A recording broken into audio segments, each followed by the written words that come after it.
Hello, my name is Sean Brown. I'm the chairman of the AME Group. I've been doing this role for quite some time. I'm blessed and by having Lloyd Hayne as my managing director, and we've got a very good management team as we go forward. We're principally based in Sydney in Australia, and our location here is no coincidence. It's largely been a function of the fact that Australia, over a long period of time, over now 3 generations, has been the largest exporter not only of general commodities and resources, but also a very large exporter of energy. Traditionally in the old days, coal, thermal coal, met coal, but also liquid natural gas, where until very recently we were the largest exporter.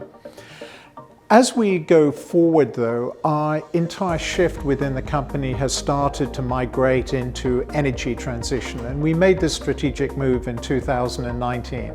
The issue really is to look at how energy is going to change, not only for each country, because every single country will take quite a different solution based upon their geopolitics, their supply chains, the natural abundance of resources they have, but also as a function of their capital capability to be able to push forward into solar and wind, and maybe even nuclear in the future.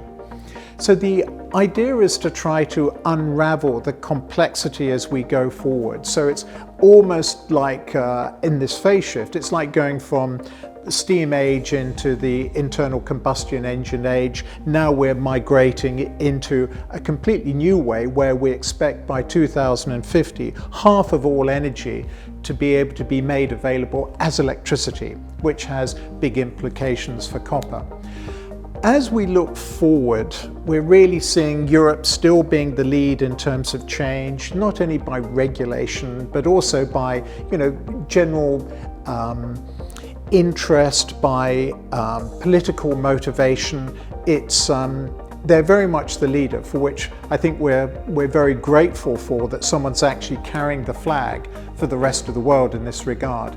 And the big things we're starting to see is CBAM coming through, which is the Carbon Border Adjustment Mechanism, which will provide a level playing field, but also this will supplement ETS as well.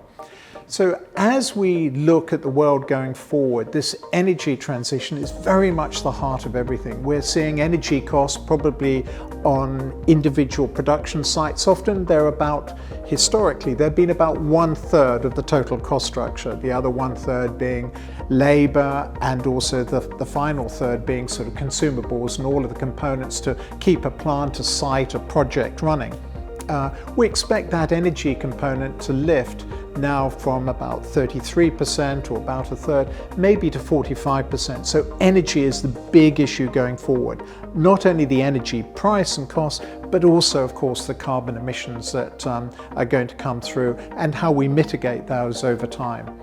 From a company's point of view, we're very keen to be not only heavily engaged, but to assist this process.